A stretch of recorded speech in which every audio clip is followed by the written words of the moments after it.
Hello everyone, this is the Fifth Epochal Revelation Fellowship. We're here to study the Urantia book. I'm Reverend Dr. Roger Paul, and today we will be studying paper 137, Tarrying Time in Galilee. And today is September 6th? 7th. 7th, okay. 7th of September. Okay, we're ready to get started. Let's have a little prayer and we will get started. Diane, would you like to say a prayer for us to start out? Dearest Heavenly Father, Mother, God, we thank you so much for this opportunity, this gathering to study the Urantia book and to learn and to grow in the wisdom and the actual factual information that was revealed so many years ago to us. May we learn well and pass it on around to others so that they may also be blessed and come to understand the teachings and the many experiences of Jesus that were not revealed previously that have come through. And it is in our hearts that we give thanks and we thank you for your grace. In your name, Jesus Christ, Michael. Amen. Amen. Okay, let's get started. Tarrying Time in Galilee. What page is that? 1524. It's that one I don't have the thing for. I wish I knew. Well, on that 1,000 here. Okay, this is the one I need. There we go. 24. All right, Tarrying Time in Galilee, and we're starting on page 1524, paragraph 1. And people with the new book, it'd be paper 13701. All right, and let me mention this again too on these slides that you can find online under both on Vimeo now and on Fifth Epochal Revelation Fellowship.com and the Atlanta Urantia Study Group.org. You'll notice there's an audio version at the very top of the sections, and this is Merritt Horton's reading the audio version, but it reads the whole section. So if you go out there on the slides and watch this, when you click that, it'll bring up a little browser with your MP3 player,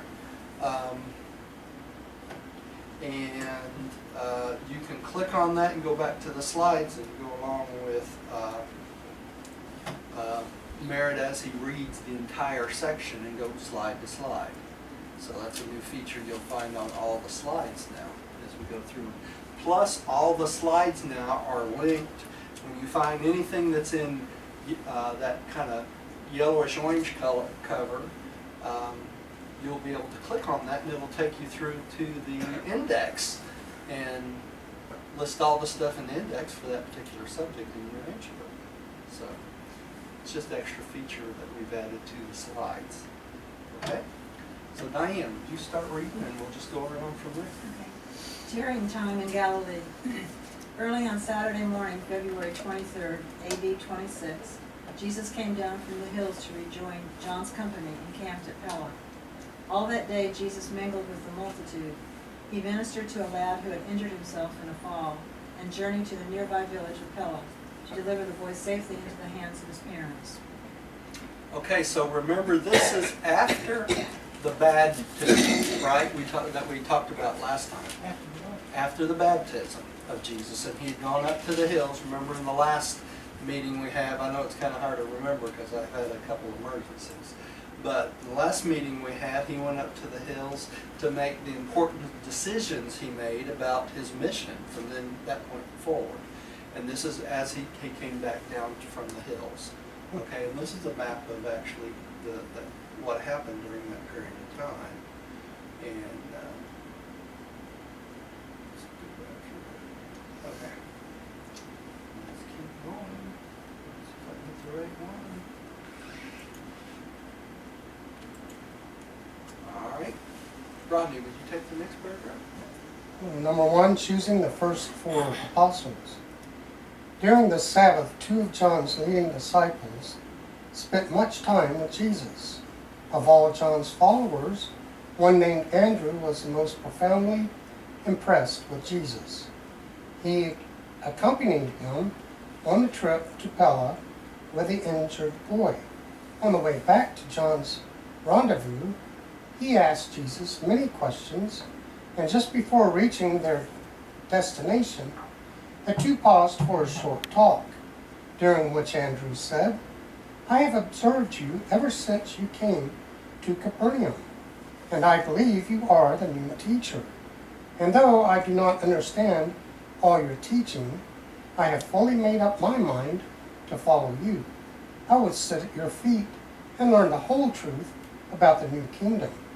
And Jesus, with hearty assurance, welcomed Andrew as the first of his apostles, that group of 12 who were to labor with him in the work of establishing the new kingdom of God in the hearts of men.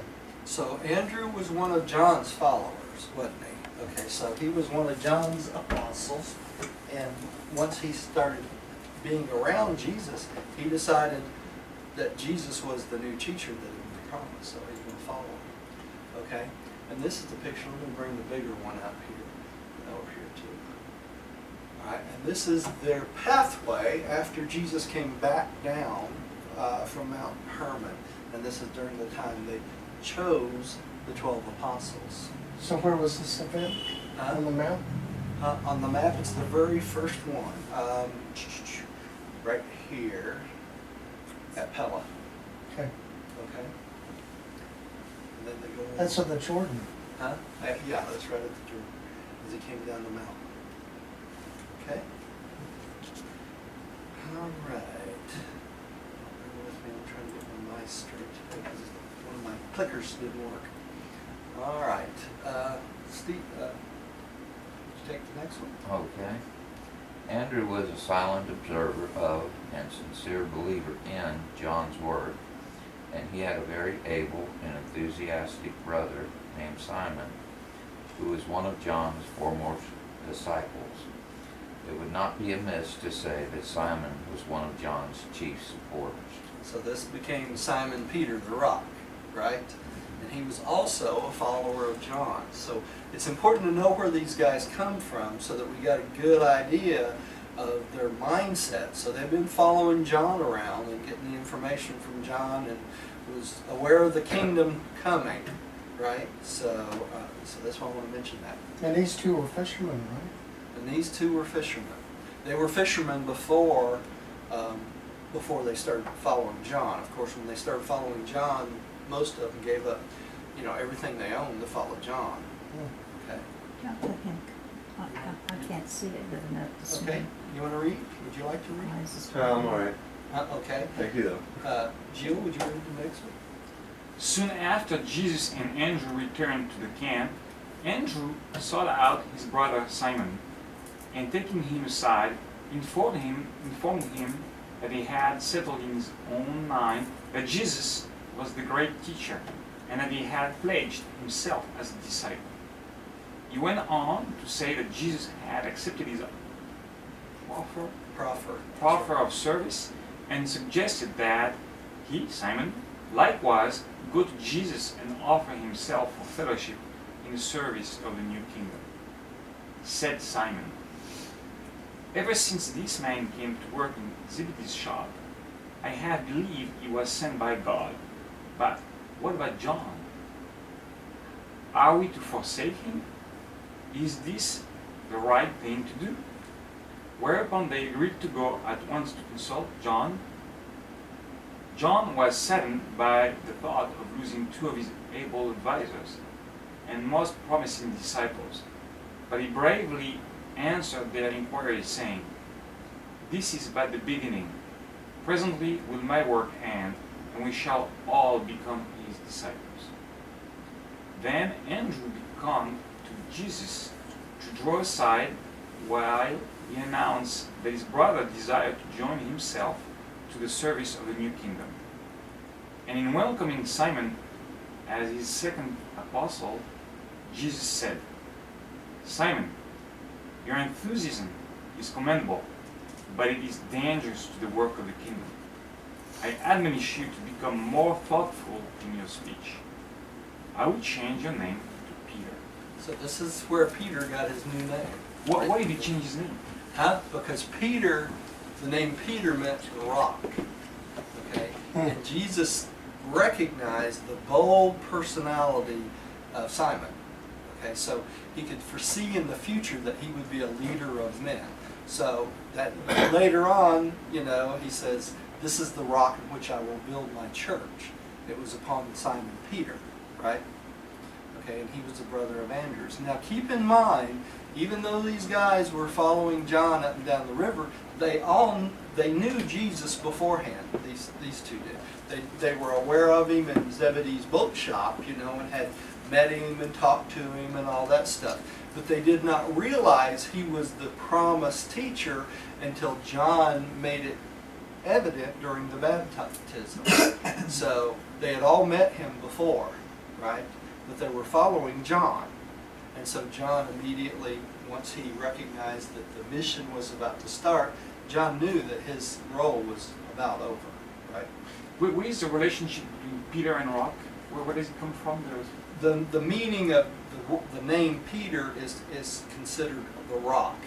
That's the meaning of it. That's the definition of it. That's by definition.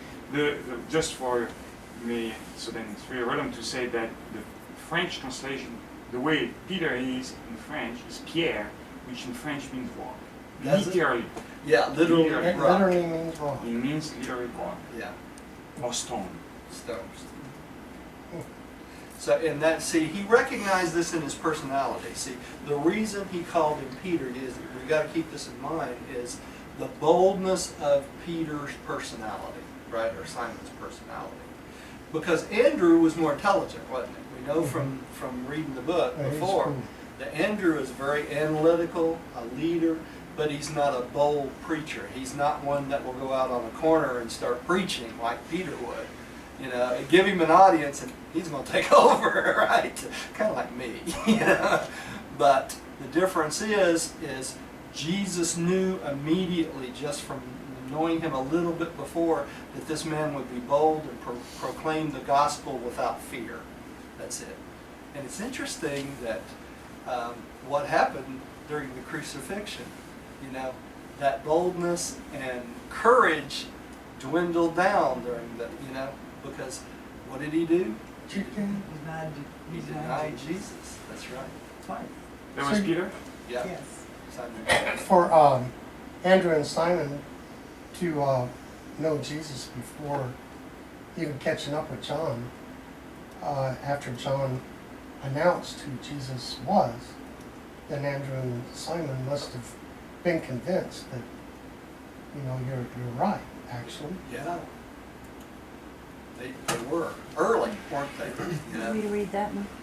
Yeah. I If you think can I read can that see one, the Mark. bigger print. Yeah. The parent of the injured lad who lived in Pella had besought Jesus to spend the night with them, to make their home his home, and he had promised, as he had promised.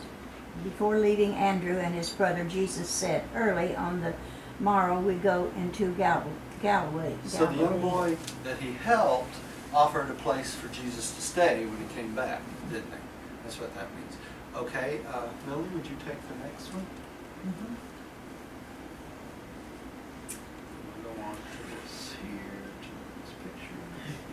Hold on here. Let me go back here. It's quite a ways. So you go. Give me a second. All right, Billy, would you take that one? Are you through? Yeah, I'm done. After Jesus had returned to Pella for the night, and while Andrew and Simon were yet discussing the nature of their service in the establishment of the forthcoming kingdom, James and John, the sons of Zebedee, arrived upon the scene, having just returned from their long and futile searching in the hills for Jesus. When they heard Simon Peter tell how he and his brother Andrew had become the first accepted counselors of the new kingdom, and that they were to leave with their new master on the morrow for Galilee, both James and John were sad. They had known Jesus for some time and they loved him. They had searched for him many days in the hills, and now they returned to learn that others had been preferred before them. Oh, here comes the ego. Yeah. They inquired where Jesus had gone and made haste to find him. Okay, so what is the human response? That little jealousy comes That's in, right. doesn't it? The ego comes in. All the way to the Last Supper. All the way to the Last Supper. So, all right, think about this. the sons of Zebedee had worked with Jesus in the boat shop for quite some time now. They saw him daily. So they thought, well, we will be the first ones that Jesus asked to follow. And when they found out that they were out roaming the hills looking for him, somebody else got that first spot, didn't they? So that little jealousy thing pops up. So these two, along with Simon and Andrew, they all worked in the boat shop. No, Simon and Andrew may not have worked in the boat shop. Oh, The Zebedee just- brothers did. They did, But they knew them they from... come through there. They were the fishermen. They'd come through there and talk Right. to him. And probably heard Jesus teach during the evenings while he was working in the boat shop, right? Okay, so this is the next one. Of course, it's alone. I might barely see it on this little computer. Jesus was asleep when they reached his abode, but they awakened him, saying, "How is it that while we have so long lived with you, are searching in the hills for you, you prefer others before us, and choose Andrew and Simon as your first associates in the new kingdom?" And Jesus answered them, "Be calm in your hearts and ask yourselves, who directed you that you should search for the Son of Man when he was about his Father's business?" After they had recited the details of their long search in the hills, Jesus further instructed them, "You should learn to search for the secret of the new kingdom in your hearts and not the hills. That which you sought was already present in your souls. You were indeed my brother.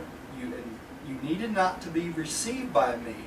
Already were you of the kingdom, and you should be of good cheer, making ready also to go with us tomorrow into Galilee." So he's telling them he already assumed they were in the kingdom with him, right?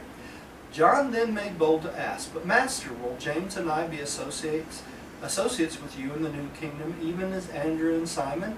And Jesus, laying his hand on the shoulder of each of them, "My brethren, you were already with me in the spirit of the kingdom, even before these others made request to be received.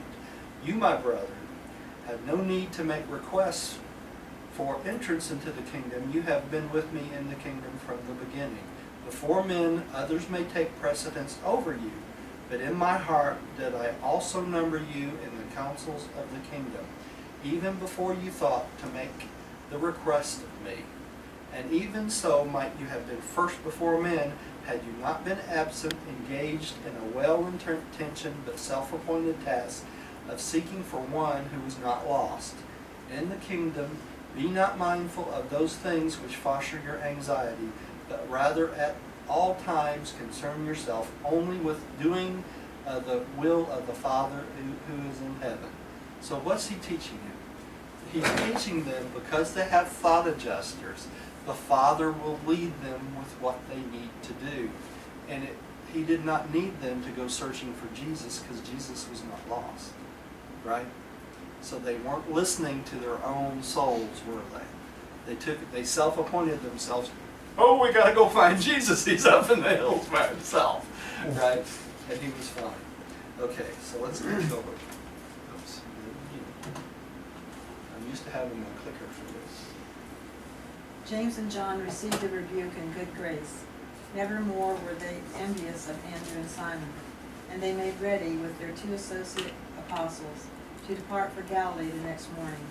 From this day on, the term apostle was employed to distinguish the chosen family of Jesus' advisors and the vast multitude of believing disciples who subsequently followed him. Okay, so now we have 4, right? 4 apostles. The inner circle of Jesus. Okay? Right. Late that evening, James, John, Andrew, and Simon held converse with John the Baptist, and with tearful eye, but steady voice, the stalwart Judean prophet surrendered 2 of his leading disciples to become the apostles of this Galilean prince of the coming kingdom. Think of how bold John the Baptist is here. He gives up 2 of his leading men to follow Jesus. Talk about giving of yourself. He knew his when these guys left, that his organization would fall apart, right? Because they would all eventually follow Jesus. So he sees his career end right before his eyes. But that's was his whole That's what was purpose. supposed to happen. That's And he right. knew that. And he Now keep accepted in it. mind, the Zebedee twins, the brothers, were not followers of John. They just worked with Jesus in the boat shop, so they were followers only of Jesus, right? So 2 of the apostles from Jesus and 2 of them from John so far. Okay. Stephen, would you take the next one? All right. Actually, take the next one and the one after that. I'll click through it because this is really short. Okay. Choosing Philip and Nathanael. Sunday morning, February 24 AD 26. Jesus took leave of John the Baptist by the river near Pella, never again to see him in the flesh. That day, as Jesus and his 4 disciple apostles departed for Galilee, there was a great tumult in the camp of John's followers. The first great division was about to take place. The day before, John had made his positive pronouncement to Andrew and Ezra that Jesus was the deliverer. Andrew decided to follow Jesus, but Ezra rejected the mild-mannered carpenter of Nazareth, proclaiming to his associates, "The prophet Daniel declares that the Son of Man will come with the clouds of heaven in power and great glory." This Galilean carpenter, this Capernaum boat builder cannot be the deliverer. Can such a gift of God come out of Nazareth? This Jesus is a relative of John, and through much kindness of heart has our teacher been deceived. Let us remain aloof from the false Messiah. When John rebuked Ezra for these utterances, he drew away with many disciples and hastened south. And this group continued to baptize in John's name, and eventually founded a sect of those who believed in John but refused to accept Jesus. A remnant of this group persists in Mesopotamia. There we go, even to this day. Okay, so this group is a sect of John, which still exists. Okay, so this is the first naysayer of Jesus' mission. Well, that's pretty much all the Jewish nation Yeah. rejected. That's right. Now, the other thing in the previous slide I want to mention is this was the last time Jesus laid eyes on John when they left for Capernaum. Okay, so he was baptized by him, saw him for a few minutes, he went up to the hills, he came back one day, and he was gone again. So Jesus never saw John again. So at this point, Jesus knew that when he left John, he would never lay eyes on him again. You knew it. He knew it. That's right. And he also knew his destiny. He knew his destiny. He already had a plan for him. You know, Jesus' plan was John to be part of the 24 counselors, Jerusalem. Okay? So, and he knew because of the devotedness of John that he would make it there. Even when he had doubtings while he was in prison. You know, remember Jesus' response to him. You know, do not find fault in me. You know, and he knew he was about to go, right? So he knew this was the last time he'd ever seen him. But it's interesting that this was the first, Ezra was the first one to reject Jesus outright. That was one of John's followers. And he took a group of John's followers with him. So that's important. So not all of them that heard Jesus accepted him. Okay? Do you want to do the next one, Ron? Sure. Can you read that? While Oh, go ahead. While this trouble was brewing among John's followers, Jesus and his 4 disciple apostles were well on their way toward Galilee. Before they crossed the Jordan to go by way of Nain of Nazareth, Jesus, looking ahead and up the road, saw one Philip of Bethsaida with a friend coming toward them. Jesus had known Philip Aforetime. aforetime, and he was also well known to all 4 of the new apostles. He was on his way with his friend Nathanael to visit John at Pella to learn more about the reported coming of the kingdom of God, and he was delighted to greet Jesus. Philip had been an admirer of Jesus ever since he came to Capernaum, but Nathanael, who lived at Cana of Galilee, did not know Jesus. Philip went forward to greet his friends while Nathanael rested under the shade of a tree by the roadside. Okay, so one of them knew Jesus, the other didn't. Philip knew him, Nathanael did not, right? But he was good friends with Philip, all right? All right. Peter took Philip to one side and proceeded to explain that they, referring to himself, Andrew, James, and John, had all become associates of Jesus in the new kingdom, and strongly urged Philip to volunteer for service. Philip was in a quandary. What should he do? Here, without a moment's warning, on the roadside near the Jordan, they had come up for immediate decision, the most momentous question of a lifetime. By this time, he was in earnest converse with Peter, Andrew, and John, while Jesus was outlining to James the trip through Galilee and on to Capernaum.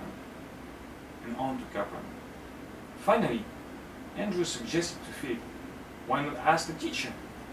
Okay, so they all were sitting around talking and trying to figure out where they're going. So a lot of things were going on at the same time here, right? All right. Billy. It suddenly dawned on Philip that Jesus was a really great man, possibly the Messiah, and he decided to abide by Jesus' decision in this matter, and he went straight to him asking, "Teacher, shall I go down to John, or shall I join my friends who follow you?" And Jesus answered, "Follow me." Philip was thrilled with the assurance that he had found the deliverer. Notice here that all the apostles get a personal invitation from Jesus with the follow me, right? Just like he invites us. Philip now motioned to the group to remain where they were while he hurried back to break the news of his decision to his friend Nathanael, who still tarried under the mulberry tree, turning over in his mind the many things which he had heard concerning John the Baptist, the coming kingdom, and the expected Messiah. Philip broke in upon these meditations, exclaiming, "I have found the new deliverer, him of whom Moses and the prophets wrote, and whom John has proclaimed." Nathanael, looking up, inquired, "Hence comes this teacher?"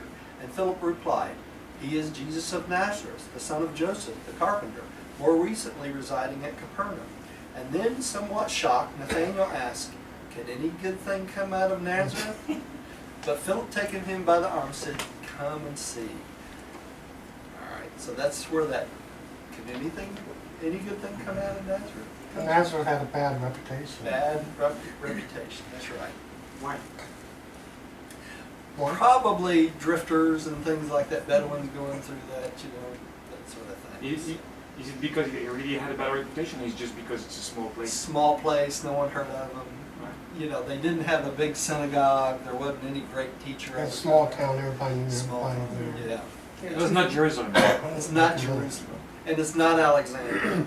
If he'd have lived in Alexandria and they said he came from Alexandria, they said, "Oh, another great, thinker came." So to them, it's probably just a little redneck town out in the Yeah. woods. Right. Yeah, it'd be like somebody from us coming from Georgia. Georgia. That's From right. Loganville. That's You right. think I come out of Loganville? That's why when I invite people to come to our meetings, they say, "Can anything great thing come out of Lawrenceville?" Yeah. All right. So you take the next one. Philip led Nathanael to Jesus, who, looking benignly into the face of the sincere doubter, said, "Behold, the genuine Israelite, in whom there is no deceit. Follow me." And Nathanael, turning to Philip, said, "You are right. He is indeed a master of men. I will also follow if I am worthy." And Jesus nodded to Nathanael, again saying, "Follow me." So he knew the exact words to change his mind like that, didn't he? Okay? So he calls him an Israelite with no deceit, right? Genuine. Genuine Israelite. So he told Nathaniel, and immediately he realized that he was a good Jew, right?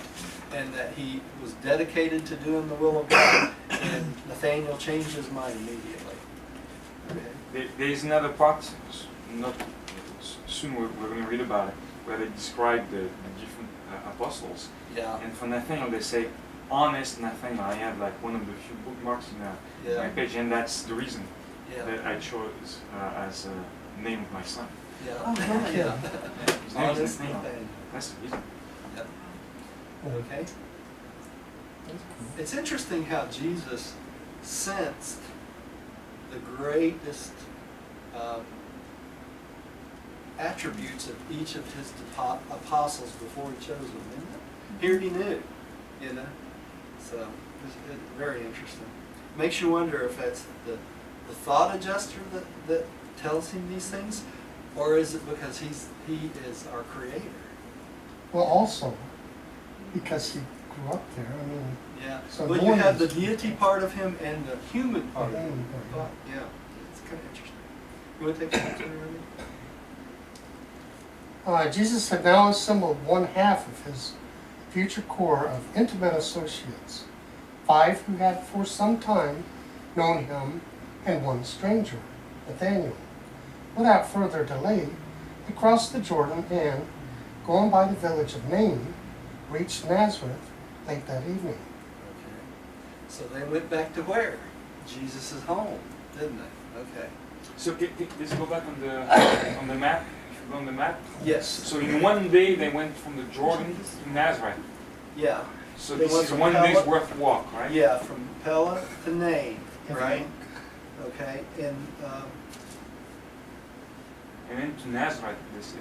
yeah, it's not showing that. And they've done this wrong, didn't they? Because it doesn't show the trip up to Nazareth. Right there. You can, you got a magic word that just scratched it? Yeah. Where does this map come from? This is from Encyclopedia Urantia. Most all these things. My map came from the website. Let me go back a couple here.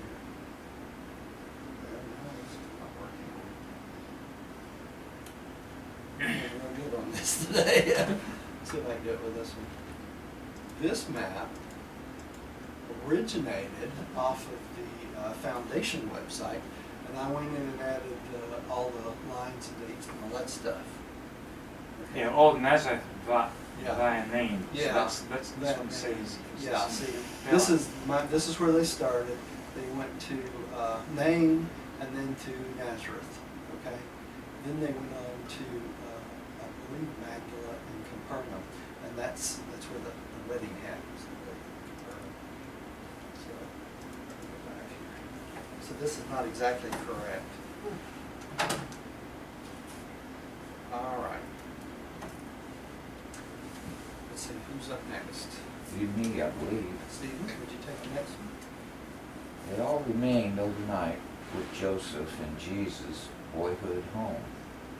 The associates of Jesus little understood why their newfound teacher was so concerned with completely destroying every vestige of his writings, which remained about the home in the form of the 10 Commandments and other mottos and sayings.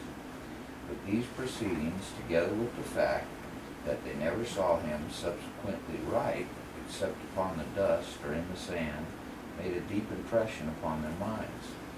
Okay, so think about this.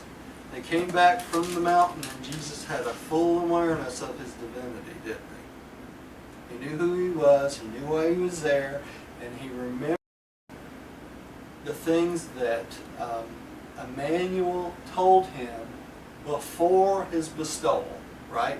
And what was one of those? One of them was to leave no traces of yourself. That's right. No writing, Because it no would be traces, worship. no children, no nothing, right? Because of why? Because people would start to deify them, right? And start to worship them, just like the Catholic Church started doing Make with shrines. shrines of things, you know? And that's why he went back and destroyed all these things, so that these things would no longer be around to become shrines of Jesus. This is one of the main things that I don't believe that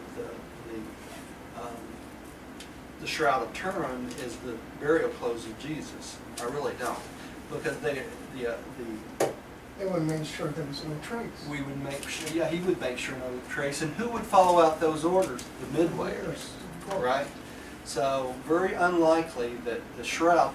I agree.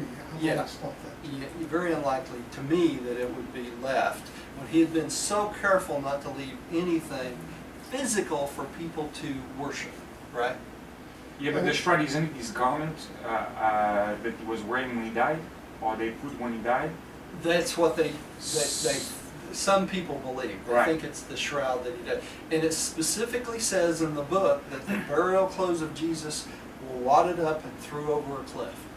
So if they were threw over a cliff, who went after him? And would the midwayers allow that to happen? Except for the head napkin, right? Except for the head. No, all of it was. All of it was. The other thing is this. It's not only the midwayers, but remember at this point, the thought adjuster of Jesus was in charge of 144,000 angels that have been assigned to Jesus during this last part of his mission. They were all, and Lord knows how many other celestial beings, they were all there to do any bidding of the bestowal son. Anything he wanted, they were there for. And they were controlled by who? The thought adjuster. Do you think the thought adjuster would allow a mistake like that to happen? No, because they accelerated the process of Jesus' body to have Disintegrated it disintegrate, so there'd be no remains No at all. evidence. You know, so naturally you could not assume that the shroud was not, Yeah. taken care of properly. But there's lots of opinions on that. Some Yeah, there people are, believe yeah. that it's the burial clothes of Jesus. And None, if of it that, helps, none of that information makes any sense to me. It has nothing to do with my journey. yeah, It there you go. doesn't. Sure It doesn't. doesn't. Okay. It would be a worship Sure thing. doesn't. That's Somehow exactly need right. that to convince yourself. The that- whole point of Jesus' actions here are to keep people from doing just that, to worship idols and things, Statues. and statues and things like that. So that's the whole point here, okay? And that's why it says here, but this proceeding together with the fact that they never saw him subsequently write except upon the dust or in the sand, make a deep impression upon their minds. So this is probably why that the apostles did not write the Gospels soon after It's so Jesus. wonderful. Yeah, because of that very fact. Okay, let's keep going. The visit to Capernaum. The next day Jesus sent his apostles on to Cana, since all of them were invited to the wedding of a prominent young woman of that town. While he prepared to pay a hurried visit to his mother at Capernaum. Capernaum, starting at Magdala. Magdala to see his brother Jude. Okay, so they went to Capernaum to see his mother and his brother, right? All right. Would you like to take that? Before leaving Nazareth, the new associates of Jesus told Joseph and other members of Jesus' family about the wonderful events of the then recent past and gave free expression to their belief that Jesus was the long-expected deliverer. And the members of Jesus' family talked all this over, and Joseph said, "Maybe, after all, Mother was right. Maybe our strange brother is the coming king." Okay, so they remember all the stories that Mary told them over the years. And so now something is finally happening, right? So maybe he is the He Messiah. was always strange. That's right. And is Joseph is one of the brothers? Yeah. All right. He would be his next in line. Isn't Joseph the oldest brother? No. No, it's James. I believe. James was there. Was Jude the youngest? Huh? Jude was the youngest. All right. Jude was present at Jesus' baptism and, with his brother James, had become a firm believer in Jesus' mission on earth. Although both James and Jude were much perplexed as to the nature of their brother's mission, their mother had resurrected all her early hopes of Jesus as the Messiah, the Son of David, and she encouraged her sons to have faith in their brother as the deliverer of Israel. So this Messiah concept keeps coming over and over and over and over again, right? Okay. And you notice here that it says faith there. If you click on that when you're at home in these, it will take you out to the index and everything on faith. Just to let you know, that's an example. Millie, would you take the next one? Are you sure? That's Oh, I'm sorry. What we got? Jesus arrived in Capernaum Monday night, but he did not go to his own home where lived James and his mother. He went directly to the home of Zebedee. All his friends at Capernaum saw a great and pleasant change in him. Once more he seemed to be comparatively cheerful and more like himself as he was during the early years at Nazareth. For years previous to his baptism and the isolation periods just before and just after, he had grown increasingly serious and self-contained. Now he seemed quite like his old self to all of them. There was about him something of majestic import and exalted aspect, but he was once again lighthearted and joyful. Y'all think about this. So he was serious for several years because he was preparing for his mission. And once his mission started, he probably felt a relief, didn't he? Because sure. I'm doing what I'm here to do for my Father. It's finally getting around. Finally getting around to it. So of course he would be more joyful, more like his old self, wouldn't he? Well, I think it has to do with two things. One is that to prepare for his mission, he had some very big decisions to make. Hard decisions. Right, very hard, and Yeah. it's like he's a human being, Yeah. right? With doing this kind of, so he has, he had to fire up his brain cells to, so it had to be, very taking all of his mind, a lot of his mind. So that's probably why the seriousness comes from. And the other aspect is that now he's in the early phase, right after making all those life decisions about all, he's in the early phase. This is not like the hard part at the end. This is just so now that all is decided and things are easy, right? Yeah. So it's kind of a vacation. Taking a breath. Yeah. Right. It's a little bit of a breath and preparing the fun and all the fun stuff, right? So that's right. Okay. I don't mind. Reading again. Okay. If you move back, you're going to have to read Yeah, again. I was thinking. So I'm going to keep He just going. wants to read again. He's going to read this, he's going to move back across the room. Mary was thrilled with expectation. She anticipated that the promise of Gabriel was nearing fulfillment. She expected all Palestine soon to be startled and stunned by the miraculous revelation of her son as the supernatural king of the Jews.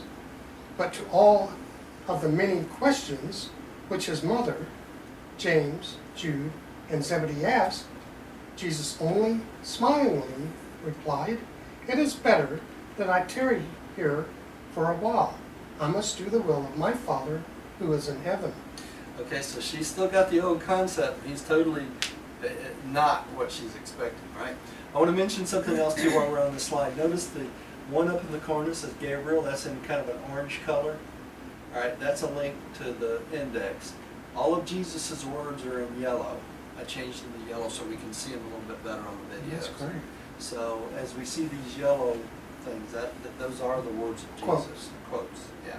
But may I make a comment, kind of halfway question, but not a question for which I expect an answer right now. Right? It's more like of a struggle, I guess, that I go through. Comparing Jesus' life and my life, the way it works is like Jesus is like, it's like as if he's, okay, Father, tell me what to do. I do it. It's like he's fully in line with that. Like it looks like every detail of his life, even the most material aspect of it. It's almost, I'm going to be exaggerating, but it's almost, you say, okay, well, right now I need to eat because that's the will of the Father, even though it's probably irrelevant, the fact is right now or in 5 minutes from now, but to make my point is that it seems to be like, well, everything we do, everything of his move, even the material one, like I'm going to move to this city or to this city, right, is the will of his Father, right? Yeah. And to me, I have a hard time to fully comprehend that in my personal life because I don't feel it that way. It's just, Yeah. I feel like a lot of things are kind of, for right or for wrong, right, kind of up to me. It's of no spiritual relevance kind of thing, right? Free will, right? Right, it may be also because I'm not capable, I'm not at that, which I'm not for sure, but simply because, my spiritual insight limitations may limit my ability to really understand what the will of the Father at a lower level of details. And your discernment changes as you get closer to the Right. higher spiritual levels. They say that when we get close to fusion, we can actually hear the voice of God within us, and we can communicate with the voice of God within us, that thought adjuster, right? And remember, Jesus had reached that point when? Right before he was baptized. Okay, so he had not only heard the voice of God probably, but he was communicating with him constantly. And that's what he keeps talking about. Now, there's a difference between hearing the voice of God within you and trying to discern the will of God in your life. We have to make certain assumptions, and our free will comes into play there, right? But the whole point of what Jesus is teaching us down through these years is always should our will be subservient to what? The will of the Father, right?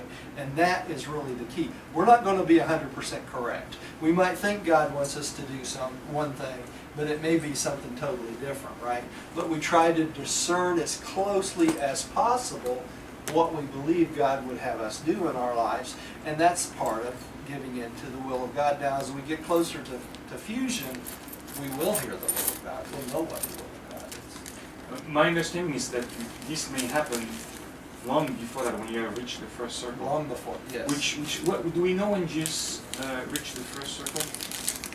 Yeah, it states that he had gone through all the circles, but I don't remember honestly exactly when it was. But it was before his baptism, I know that, because they say that he had reached the point, he basically would have fused with his adjuster the day he was baptized.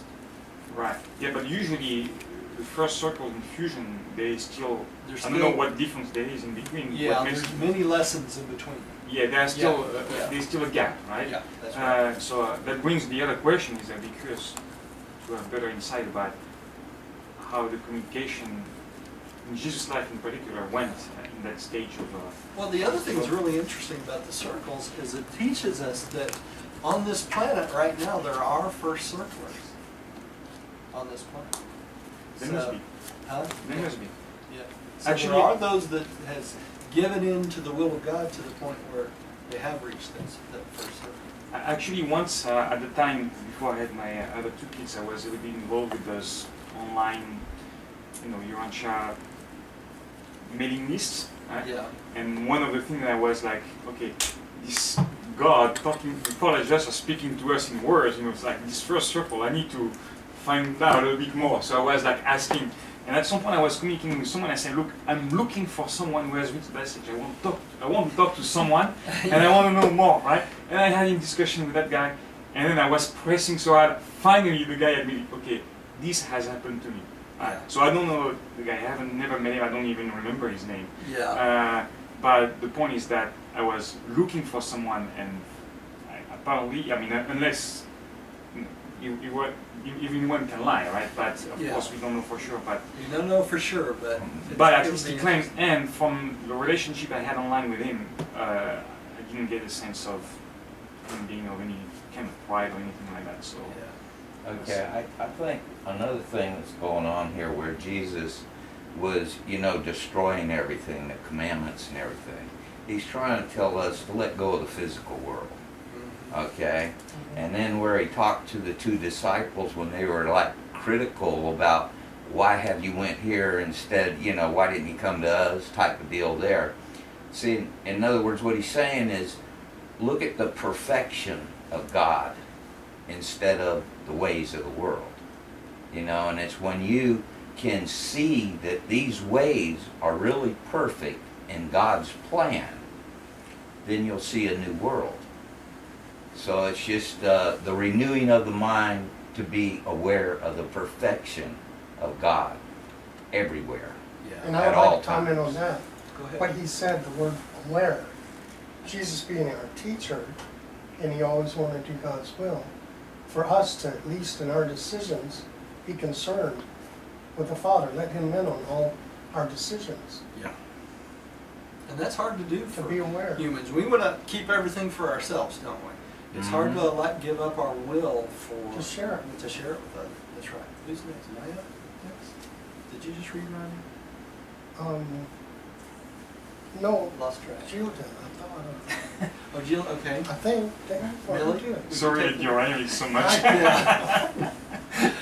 Let's see. I read Billy, would you take the next one? Then? on the next day it goes to What's the Diana's next one? week. On the Tuesday? Yeah. Oh, no, that's Diana. On the next day.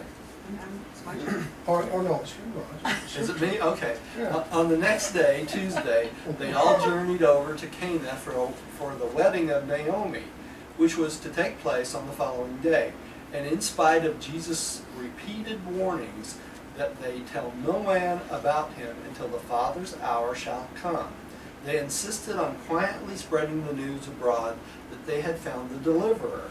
They each confidently expected that Jesus would inaugurate his position of messianic authority at the forthcoming wedding at Cana, and that he would do so with great power and sublime grandeur. They remembered that he had been told them about the phenomena attendant upon his baptism, and they believed that his future course on earth would be marked with increasing manifestations of supernatural wonders and miraculous demonstrations. Accordingly, the entire countryside was prepared to gather together at Cana for the wedding feast of Naomi and Epochal, the son of Nathan. So Messianic is the Jewish. Yes, the Jewish Messiah. Messiah. So they spread all over the country that the Messiah had come and he was going to go to this wedding, so everybody that was able was going to be there. Well, they were there to see all these wonders. Now, That's right. Why did they preconceive that the Messianic authority would be able to do supernatural wonders and miraculous? Because that's what they'd been taught as Jews their whole life. That when he came, that's what would That's happen? what would happen. That's right. Okay. That's right. All right. Mary had not been joyous in years. She journeyed to Cana in the spirit of the Queen Mother on the way to witness the coronation of her son. Not since he was 13 years old had Jesus' family and friends seen him so carefree and happy, so thoughtful and understanding of the wishes and desires of his associates, so touchingly sympathetic. And so they all whispered among themselves in small groups, wondering what was going to happen. What would this strange person do next? How would he usher in the glory of the coming kingdom? And they were all thrilled with the thought that they were to be present to see the revelation of the might and power of Israel's God. So it's a big spectacle to everyone, right? All right. Stephen? The wedding at Cana. By noon on Wednesday, almost 1,000 guests had arrived in Cana, more than 4 times the number bidden to the wedding feast. It was a Jewish custom to celebrate weddings on Wednesday, and the invitations had been sent abroad for the wedding 1 month previously. In the forenoon and early afternoon, it appeared more like a public reception for Jesus than a wedding. Everybody wanted to greet this near-famous Galilean, and he was most cordial to all, young and old, Jew and Gentile, and everybody rejoiced when Jesus consented to lead the primary wedding procession. Okay. You know, 1,000 people is quite a bit. That's- Chalkeetna, a little village I live in, I think we have 500 people. And 1,000 people is a crowd. It's a big crowd, isn't Holy it? cow. Okay. During church season, though, Yeah, that'd be 1,000. that's when we were there. Remember, that'd be 1,000 people. That's a big crowd. All right. And I have some pictures to show y'all. Let's show them on this one over here. These are our concepts, our artist concepts of the wedding at Cana. Okay? And it's interesting, but you'll see, look at all the people out there. You know, you would think this would not be so in a small village, but this is really what happened, right? And these are by different artists and things like that. We're going to see a lot of these during the show. So, the wedding, either the bride or the groom are famous people? Or popular? No, this is just someone. Just a little country town? And Yeah, little country town. country people and all these The country so people and all that. and- obviously for Jesus. Yeah. Yeah. Obviously, yeah. Come to see Jesus get married. Well, they want to see miraculous wonders, This is supernaturals. Yeah, this is the other. A this show. apparently doesn't have them all. They came for a show. Yeah, Aren't these they are- still looking for that? And Right. This is an example of one of the possible pots where Jesus Wine. turned water into wine. You know, there's two or three different kinds. This is another rendition. These are all by famous artists from all over the world. You know, what happened at the wedding. So this is a much recorded event down through history, right? Turning the water into wine. This is actually see, I don't have my other PowerPoint. This is actually a label from a wine company Oh, really? in Capernaum, or not Capernaum, Galilee. Wow. This is more likely the type of jugs that they were using for the wine during that period of time. And this is another Cana wine, Cana of Galilee. I thought y'all would find that. Okay, this is an actual church that was built On the side? on the site of where this happened. Okay, I thought y'all would like to see that, and it's still there. Church where Jesus changed the water into wine. Speaking of adultery, It says, see, custody of the Holy Land, Cana of Galilee, wedding Catholic, church, Catholic, Catholic church. Yeah, yeah, Franciscan convent. yeah. That's what it looks like inside. Okay. So let's keep going. Jesus was now, Oh no, Stephen just read. was it my turn? Yes, Yeah, it is. here's Mom. Jesus was now thoroughly self-conscious regarding the human existence, his divine pre-existence, and the status of his combined or confused human and divine natures. fuse, not Fuse. Not confused, Fuse. fuse. Was fused. Yeah. Okay. With perfect poise, he could, at one moment, enact the human role or immediately assume the personality, Prerogatives. prerogative of the divine nature. Okay, so he was aware of his humanness and aware of his divinity at the same time. And we're going to see the action and the working of both of these if we read carefully, okay, in his comments. And I'm going to point these out to you because I found it quite interesting that you can see this. All right. Go take the next one. As the day wore on, Jesus became increasingly conscious that the people were expecting him to perform some wonder. More especially, he recognized that his family and his 6 disciple apostles were looking for him appropriately to announce his forthcoming kingdom by some startling and supernatural manifestation. So everybody was waiting on this. but this section here, this paragraph leads me to believe that he was not, this aspect wasn't very present in his mind until then. Yeah, He hasn't he really had thought no through it. intentions on doing anything spectacular. Right, but he didn't expect it either. It's No. not like it's something that, oh, he knew that what happened and Yeah. he knew that it was coming, and he was not present in his, at least in his human mind. Yeah, his I human found- mind, he was totally taken aback by everything that was happening. Yeah. You know, so he was going to see a wedding of friends, right? Expected a nice quiet time, and that's why he told all of his new apostles to tell no man of what anything, you know, that was going on. They wanted to go to the wedding, it'd be very quiet, him be part of the group and stuff. And the wedding was really for the couple getting married, really. And but everybody else had other things in mind, right? So it makes you wonder if when everything happened the way it did, it was almost God the Father saying, "This is my son, and I'll show you he's my son." You know, it's really interesting. Okay.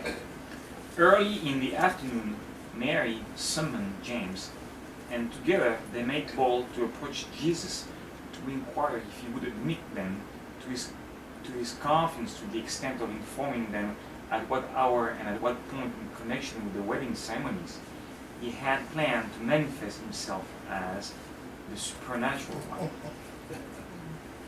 No sooner had they spoken of these matters to Jesus than they saw they had aroused his characteristic indignation.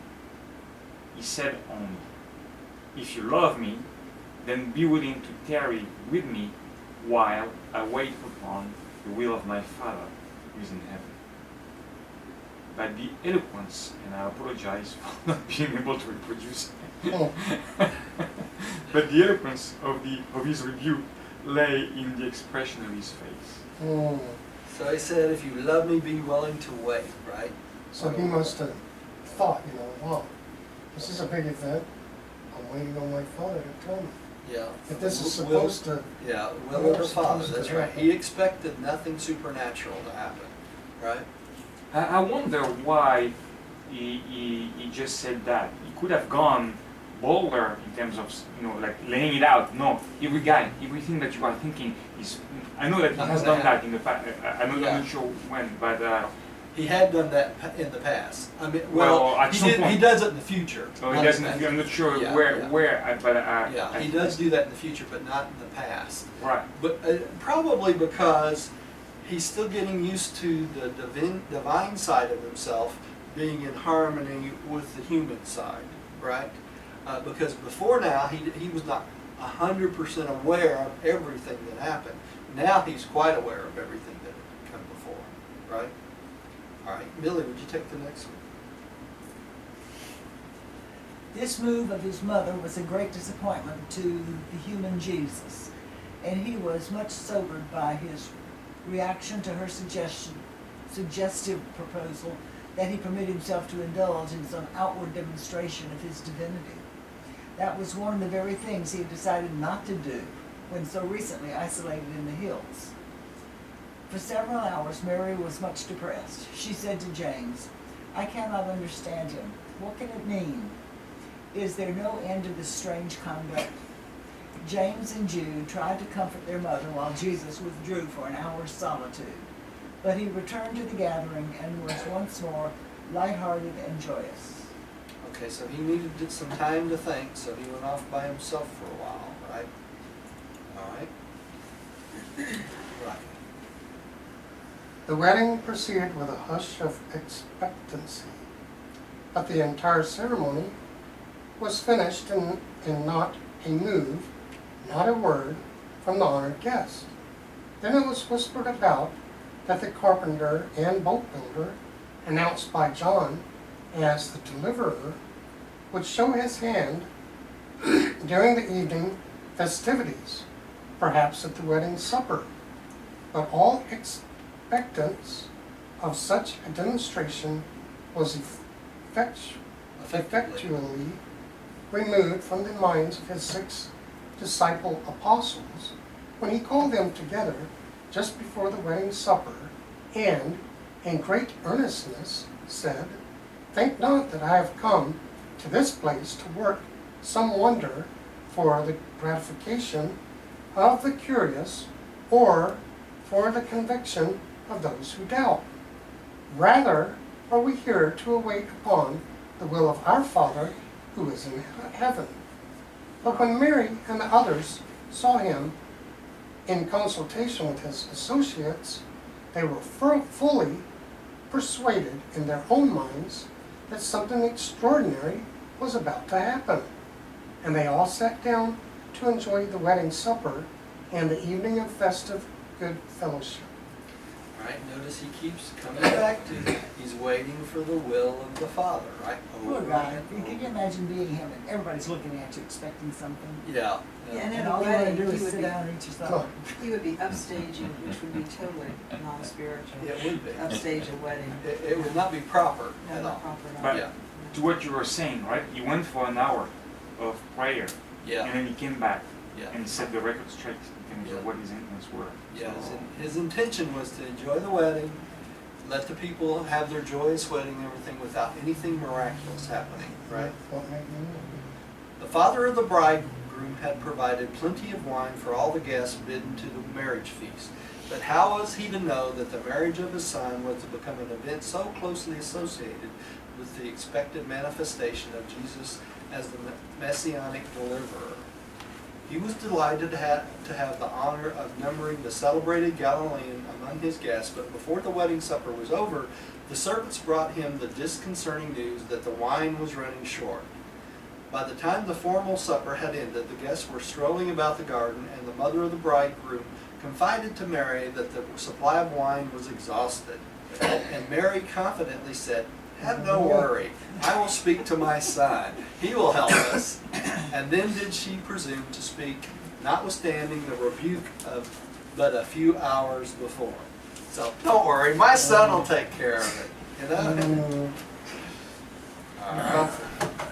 Now, Throughout a period of many years, Mary had always turned to Jesus for help in every crisis of their home life at Nazareth, so that it was only natural for her to think of him at this time. But this ambitious mother had still other motives for appealing to her eldest son on this occasion. As Jesus was standing alone in the corner of the garden, his mother approached him, saying, "My son, they have no wine." And Jesus answered, "My good woman, what have I to do with that?" Said Mary, "But I believe your hour has come. Cannot you help us?" Jesus replied, "Again I declare that I have not come to do things in this wise. Why do you trouble me again with these matters?" And then breaking down in tears, Mary entreated him, "But my son, I promised them that you would help us. Won't you please do something for me?" And then Jesus spoke, "Woman, what have you to do with making such promises? See that you do it not again. We must in all things wait upon the will of the Father in heaven." okay, I'm going to point something out to y'all, and you can interpret this totally different. But this is my interpretation of what happened at this moment. The response that Jesus made to his mother was a response of the creator of a universe. Let me tell you why I say that. Because he's very blunt, saying, my good woman, what have I to do with that? He's speaking as a ruler of a universe. And then he says, what do I have to do with making such promises? See that you do it not again. We must in all things wait upon the Father in heaven. This is the divine part of Jesus speaking. In the next paragraph, we're going to see the human part speaking. yeah, Okay? he says, "My good woman." My not good mother. woman, not mother. He doesn't give her any indication of that she's his mother, that he's loving her. And he's basically rebuking her, saying, you cannot put anything in front of the Father's will. I am speaking as what? Divinity. You got that? Now let's go on to the next Speaking as the paragraph. Son of God. Speaking as the Son of God. Now, in the next paragraph, we're going to see the human part of Jesus The come Son of through. Mary. Yeah. Mary, the mother of Jesus, was Speak a crushed. little louder, Stephen, because we won't hear it on the Okay. Okay. Mary, the mother of Jesus, was crushed. She was stunned, and she stood there before him motionless. With tears streaming down her face, the human heart of Jesus was overcome with compassion for the woman who had borne him in the flesh.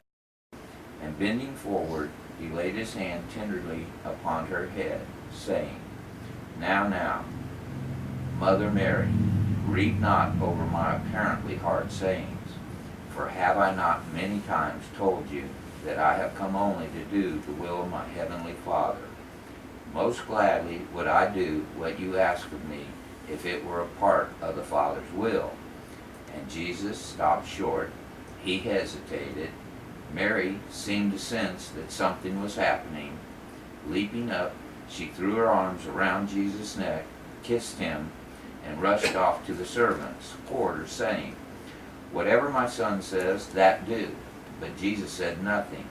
He now realized that he had already said, or rather, desire fully thought, too much. Okay, so the human compassion of Jesus comes through, right? That's where he says, now, Mother Mary, grieve not over my apparently hard sayings. You know, he was relating to her as a son, right? And then goes back again to the will of the Father in heaven. And then he goes on to say, he's feeling his feelings for her, right? Said, if this was part of the will of my Father, I would gladly do what you want me to do, right? And he realized he misstepped at that moment because his human desire kicked in. And so what immediately happens? If it's the will of the Father in heaven, his divinity kicks in. You see that? You know? So we have the human Jesus struggling with the divinity, the divine Jesus trying to keep a balance, right? And that's exactly what happened. So this is where the miracle comes in. And that's the thing about it, it must have been the Father's will. Must have been the Father's That will. this happened. That's exactly right. Okay. Mom, would you like to read that one? Mary was dancing with glee. She did not know how the wine would be produced, but she confidently believed that she had finally persuaded her firstborn son to assist his authority. Assert his authority. Assert his authority.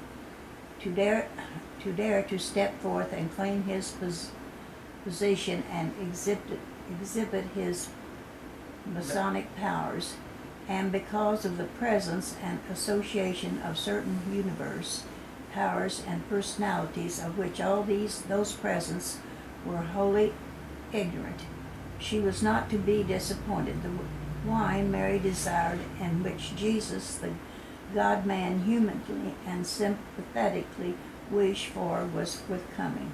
Okay, so you see that? The God-man and the humanly and sympathetically wished for was forthcoming.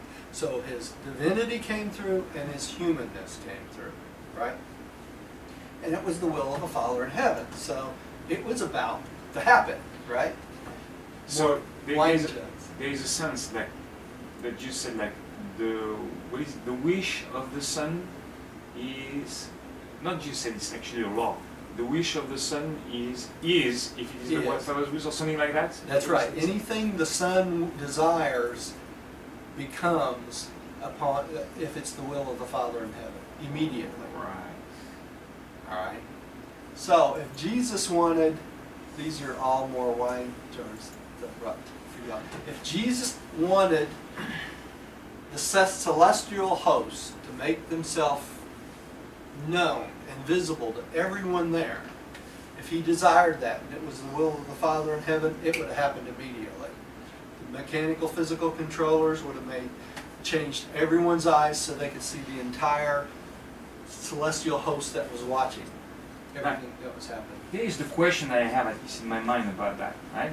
When we say that, is it that before he wished it, it was already the will of the Father that it happened, or the alternative that I have in my mind is that because he has reached perfection in terms of intent, right, and Yeah. on top of that being the actual Son of God, then he has reached a perfection of will, meaning that anything that he desires is by definition pure. Yeah.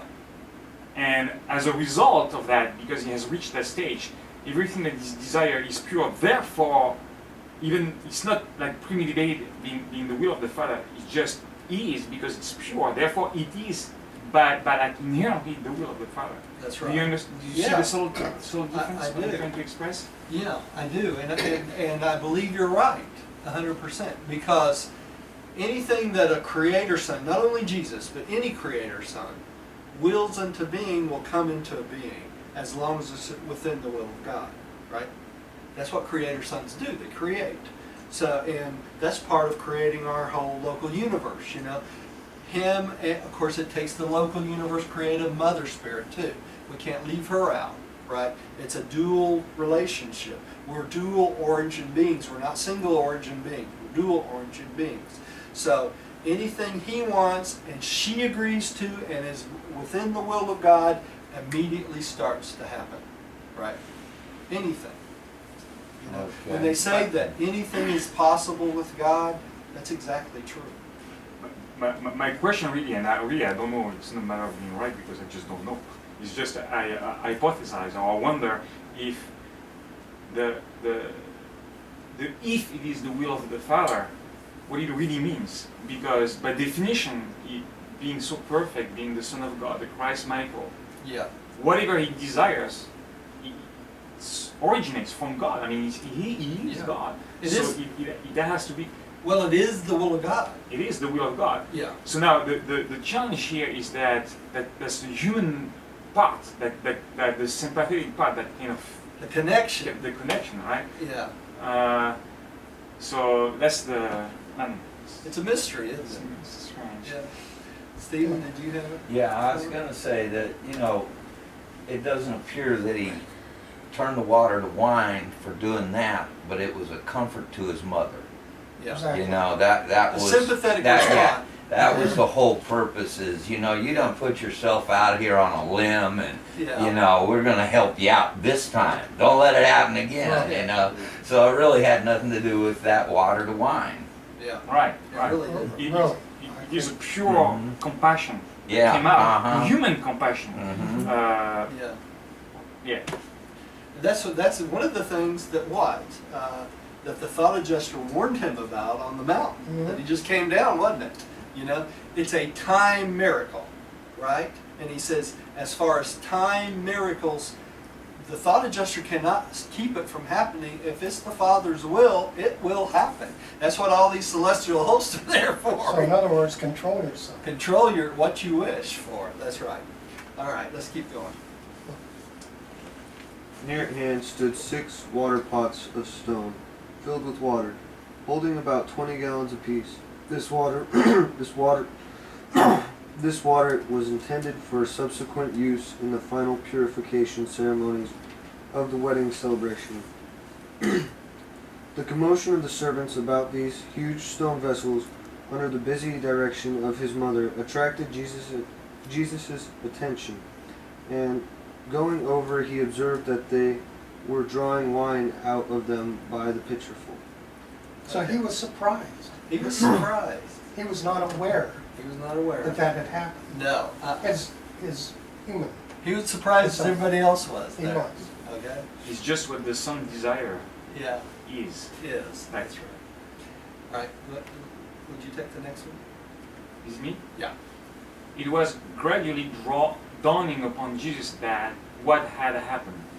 Of all persons present at the marriage feast of Cana, Jesus was the most surprised. Others had expected him to work a wonder, but that was just what he had purposed not to do. And then the Son of Man recalled the admonition of his personalized thought adjuster in the hills. He recounted how the adjuster had warned him about the inability of any power or personality to deprive him of the creator prerogative of independence of time. On this occasion, power transformers, midwayers, and all other required personality were assembled near the water, and other necessary elements, and in the face of the expressed wish of the universe creator sovereign, there was no escaping the instantaneous appearance of wine. And this occurrence was made doubly certain since the personalized adjuster had signified that the execution of the Son's desire was in no way a contravention of the Father's will. Well, here it is, right? That explains it. It's not if it is the Father's will. Is your desire is if it is not against. Yeah, The Father's exactly. will. Therefore, it is. Yeah. It's not against. That's right. The creator prerogatives of a creator son, right? That's what it comes down to. You know, he is our, for all intentions, God to us, right? And his Father is God of all universes, right? So, you know, there is no way to keep this from happening, was there? Even the thought adjuster could not keep this from happening Well- because it's the will of God. Well, the- it wouldn't the- have happened if Jesus would have taken control and said, no. No, that's This right. is not But he gonna did happen. not. He had And that this compassion is for his Father's mother. will. So it was inevitable to happen. The Father just was the gate, because what happened is that it's not God the Father that made it happen. It was No. the whole actual natural process that was involved, all those personalities that were involved in making it happen. But they were all listening to the personalized self-adjustment. That's who they were. And he all was the underneath. gate to know, They're creative. okay, we are here. Is it? Yeah. Not Do we do wrong, it or okay, not? done. Yeah, that's right. It's quite it's quite a privilege for us as readers to understand this miracle, because it is a miracle. I mean, you look at it, they turned water into wine, okay? But it was all by the natural process of the universal laws, okay? But they Except for the explain, time factor. except for the time factor, and they explain how it happened, okay? So to us, it is a miracle. We can't turn water into wine, right? When it comes down to it. Millie, would you take the Well, next it one? can, but it takes time. That's right, it takes time. No wine before it's time. Mm. Right?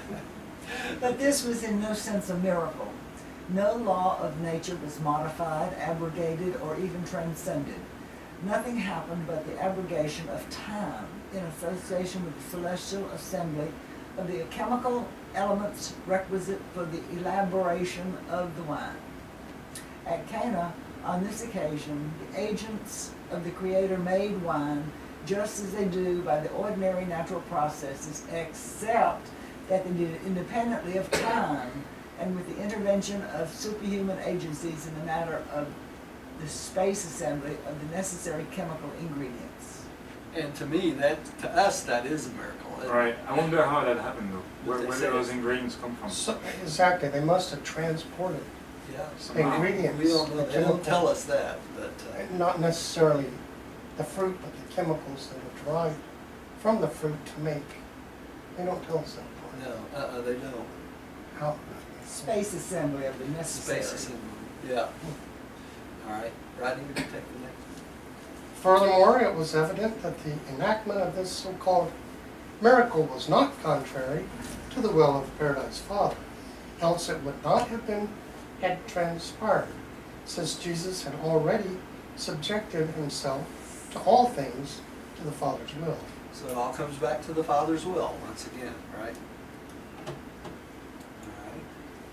When the servants drew this new wine and carried it to the best man, the ruler of the feast, and when he had tasted it, he called to the bridegroom, saying, "It is the custom to set out first the good wine, and when the guests have well drunk, to bring forth the inferior fruit of the vine. But you have kept the best of the wine until the last of the feast." So of course it was perfect wine. You know? I would have liked to have had some of that. Yeah. All right. I wonder if the French wine comes from there.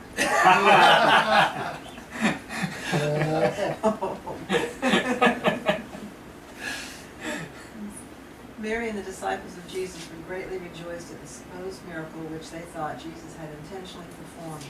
But Jesus withdrew to a sheltered nook of the garden and engaged in serious thought for a few brief moments.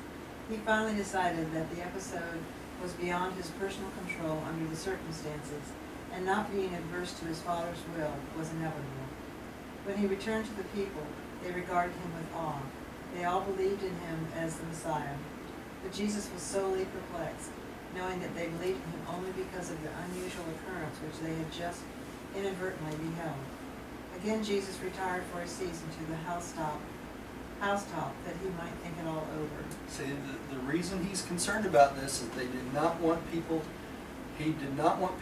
to believe in him for miracles, right?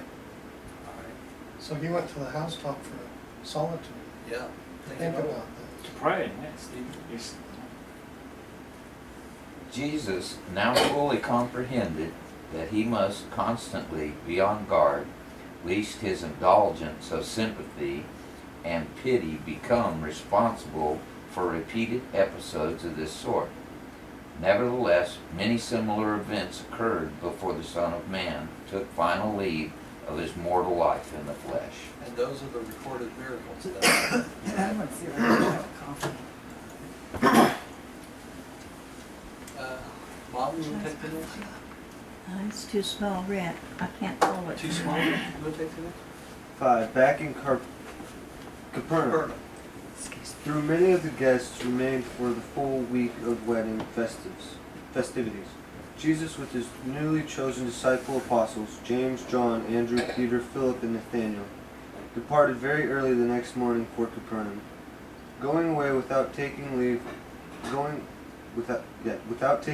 of anyone, Jesus' family and all his friends in Cana were much distressed because he so suddenly left them. And Jude, Jesus' youngest brother, set out in search of him. Jesus and his apostles went directly to the home of Zebedee at Bethsaida. On this journey, Jesus talked over many things of importance to the coming kingdom with his newly chosen associates, and especially warned them to make no mention of the turning of the water into wine. He also advised them to avoid the cities of Sepphoris and Tiberias in their future work. All right, so he was constantly teaching, right? And he, once again, it was that tell no man. He didn't want them to spread this stuff about. And don't advertise. Don't advertise. That's Right. right. A couple of things. What are those two cities that he Yeah, I said? was going to ask that. Why is that? Because And Tiberias. Paul would be going into both of those cities preaching the gospel, and he foresaw this somehow. I don't know how, but foresight, I guess. But both of those, probably, I think they were Gentile cities, and he wanted them to concentrate on where they could do the best. And it ended up being Paul that actually goes to both of those cities. Paul was. And then the other thing is, I'm surprised. I don't know what happened and what is left out in this paragraph of really the discussion, probably a lot. But I would imagine, right, that the apostles would have asked a lot of questions. Why is that? Why don't you want us to tell anything about it? He probably explained to them over and over again that his work would not be based on miracles. You know, they did not want to overawe the human mind. We're talking about a psyche that's different from ours today, right? And it would not take much. This was a miracle-based society. They were all constantly looking for miracles, right? So is ours. Huh? So is ours. So is ours, but not as bad as they were Right. back then. You know, so he did not want to win people over to God by miracles. He wanted them to believe in God by faith, right? Become faith sons of God, not to overawe them. You know, it would be like that was the way of Caligastia, right? During the rebellion, the midwayers would make themselves visible to barbarians, and so the barbarians would follow them because they had powers that they did not have, right? So they overawed the barbaric mind and got them to follow him, basically. And he did not want to use those same things. You know, that's not the way of God. Right? So you don't see that that's our fault today, still looking for these miracles and all of these other things that, Of course you know, it is. It's not as bad as back then, though. okay. We've been overawed by what? Internet, movies, sex, violence, things like that. We're going down the wrong pathways, not seeking the will of God in our life. You know, we've replaced spiritual concepts with what? Greed, love, sex, things like that. Okay. Okay, so what do we need to turn it back to? We need to go back to spiritual concepts. Mhm. We do. That's as simple as you can say it. And that's hard to do because all these other things seem to give you entertainment, okay? It's the wrong type of entertainment. Now there is some good entertainment out there, you know, but you have to search very carefully to find it. Now, the thing is, Roger, that I've never witnessed a miracle per se, or anything supernatural. In fact, anyone I've met in my life never has. I mean, I've heard stories, Yeah. but not really something miraculous and supernatural. Now, up until that time, of course, the Jews had the Old Testament, the scriptures, of all these miracles that had happened in the past. So they figured that the deliverer was gonna, had perceived him to be able to do these Yeah. things that they were hoping to see as well. But the other thing is that even up and through this time, the midwayers were still rebellious. Yeah. They still had demons Mhm. that did some strange things. And it looked in like front of miracles. them. Yeah, yeah.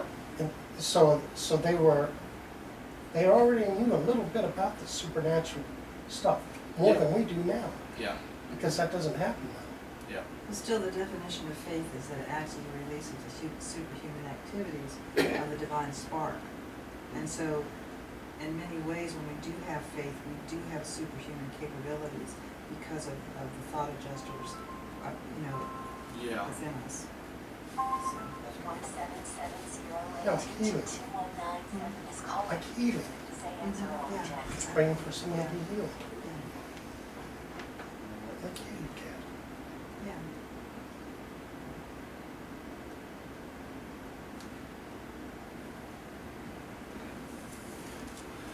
Okay.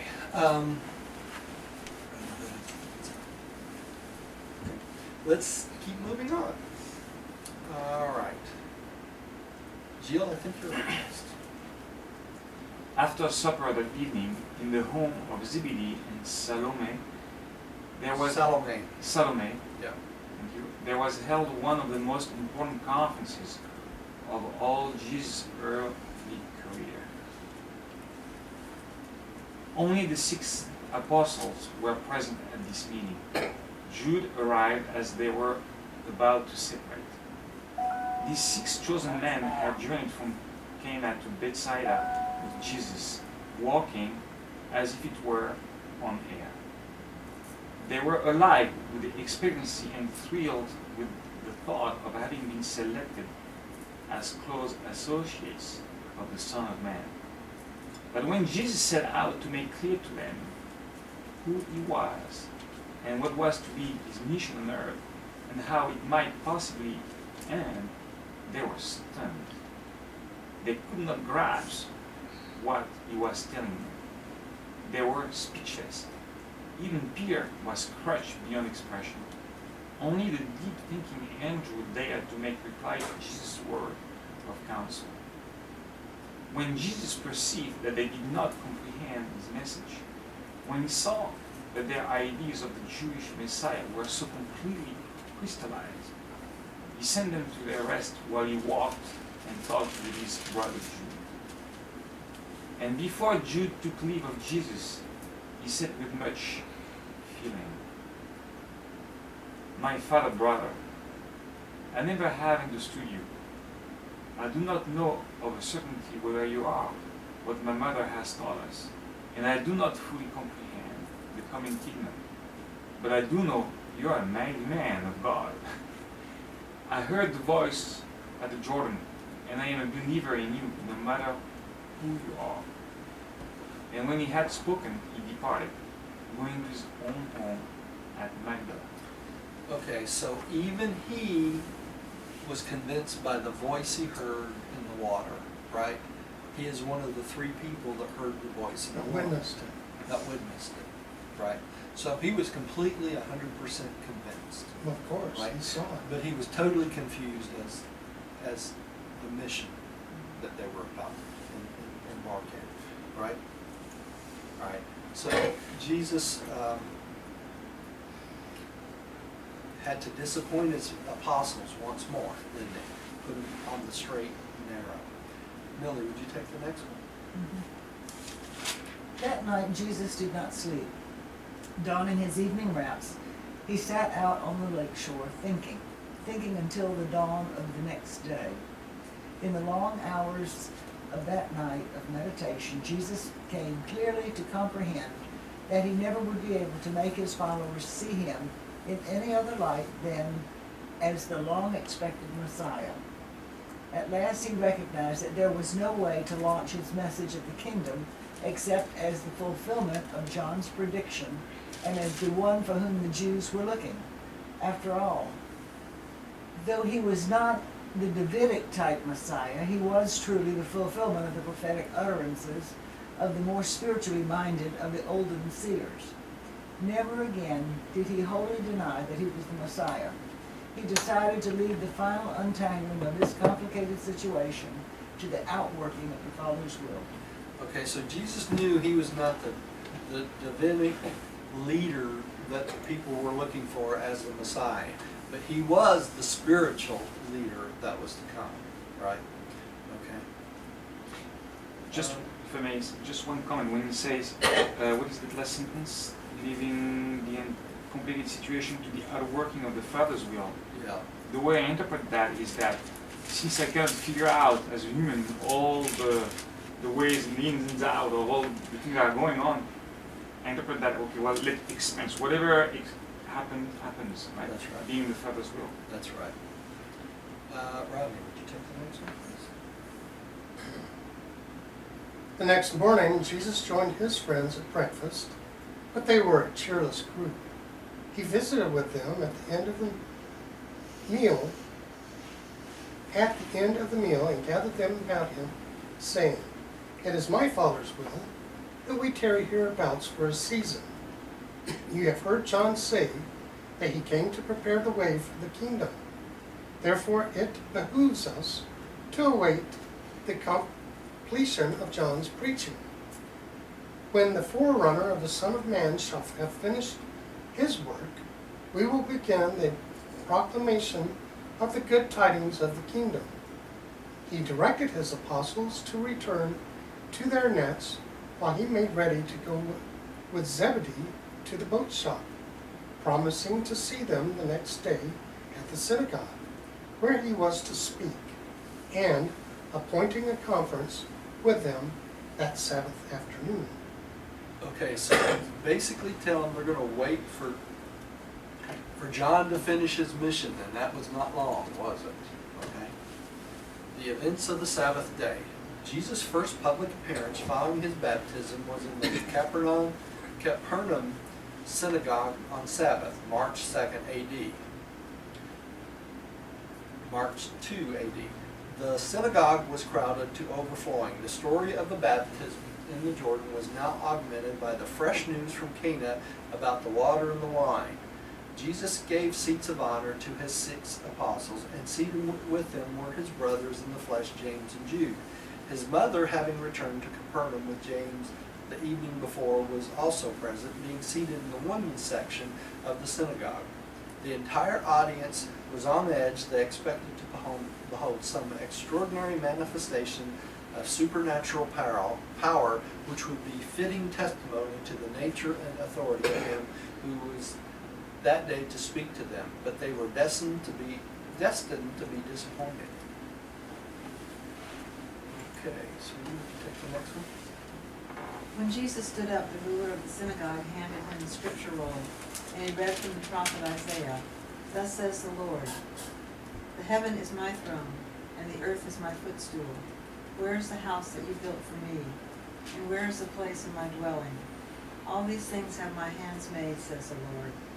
But to this man will I look, even to him who is poor and of contrite spirit, and who trembles at my word. Hear the word of the Lord, you who tremble in fear. Your brethren hated you and cast you out for my name's sake. But let the Lord be glorified. He shall appear to you in joy, and all others shall be ashamed. A voice from the city, a voice from the temple, a voice from the Lord says, Before she travailed, she brought forth, before her pain came, she was delivered of a man-child. Who has heard such a thing? Shall the earth be made to bring forth in one day? Or can a nation be born at once? But thus says the Lord, Behold, I will extend peace like a river, and the glory of even the Gentiles shall be like a flowing stream. And one whom his mother comforts, so will I comfort you, and you shall be comforted even in Jerusalem. And when you see these things, your heart shall rejoice. Okay, so he chose this from Isaiah to read to the synagogue. Keep going. All right. When he had finished this reading, Jesus handed the roll back to its keeper. Before sitting down, he simply said, Be patient, and you shall see the glory of God. Even so shall it be with all those who tarry with me, and thus learn to do the will of my Father who is in heaven. And the people went to their homes, wondering what was the meaning of all this. Yeah, what was it? We could spend all day on just that one. But basically, he's basically saying, we have to wait for the will of the Father in heaven, and we will see miraculous things in our lives, right? All right? That afternoon, Jesus and his apostles, with James and Jude, entered a boat and pulled down the shore a little ways. There were where they anchored while he talked to them about the coming kingdom, and they understood more than they had on Thursday night. Jesus instructed them to take up their regular duties until the hour of the kingdom comes, and to encourage them. He set an example by going back regularly to work in the boat shop, and explaining that they should spend 3 hours every evening in the study in preparation for their future work. Jesus further said, "We will all remain here about until the Father bids me call you. Each of you must now return to his accustomed work, just as if nothing had happened. Tell no man about me, and remember that my kingdom is not to come with the noise and glamour, but rather must it come through the great change which my Father will have wrought in your hearts, and in the hearts of those who shall be called to join you in the councils of the kingdom. You are now my friends. I trust you and I love you. You are soon to become my personal associates. Be patient, be gentle, be ever obedient to the Father's will. Make yourselves ready for the call of the kingdom. While you will experience great joy in the service of my Father, you should also be prepared for trouble. For I warn you that it will be only through much tribulation that many will enter the kingdom. But those who have found the kingdom, their joy will be full, and they shall be called the blessed of all the earth. But do not entertain false hope. The world will stumble at my words. Even you, my friends, do not fully perceive what I am unfolding to your confused minds. Make no mistake, we go forth to labor for a generation of sign seekers. They will demand wonder working as the proof that I am sent by my Father. Then they will be slow to recognize in the revelation of my Father's love the credentials of my mission." So they went back to fishing so that John could finish his mission, right? And Jesus warns them once again that this miraculous thing that they're looking for is not to come to pass, right? It's only through tribulations and much work that they will see the glory of God coming into being. And that's exactly what happened, right? Jill.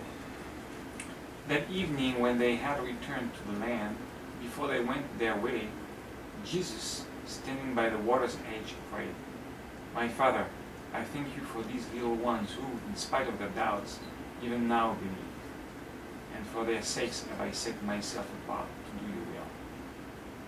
And now may they learn to be one, even as we are one." And this is the sacrifice of Christ. This is what the cross is all about, right? He came to show the will of God to us. And he's thanking his Father for us, that we might learn about him. And the lesson, and now may they learn. So the prayer is about them to learn Learn and to be as one as we are one. as we are one. Meaning being in the spiritual kingdom and being like in touch and That's right. That's right. in line with the Father just As Jesus is one with the Father. That's right. As Jesus is one with the Father. that brings a question I will ask after this meeting for those who are interested. Okay. Now, we're on section 7 here. And I am going to quit here. Because it's 12 o'clock. And we will take this up online on the next Sunday meeting. Okay? On the Skype meeting. Because this would take about another hour to to get through this paper because it is a long one. It's got a very important sermon on it coming up, and this is the 4 months of training. It's the next slide. So we will take this up on Sunday, on the Skype meeting next Sunday. Okay. I don't want to keep y'all for another hour here, a 3-hour meeting, because it'll take another hour to go through this at least. So let's have a prayer, and we'll close it up for the evening. Father, thank you for the opportunity for us to come together and share and learn from each other, that we might become better acquainted with you and your Son. We thank you for revealing this wonderful life to us in these papers and the opportunity for us to learn these in this paper. What a blessing we have in this generation to have this. We thank you and we give you the praise. We pray that you'll watch over us this week as the week comes up, each and every one of us, and learn how to share this and become more one with you. We just say this in the name of your Son, Michael, Jesus of Nazareth. Amen.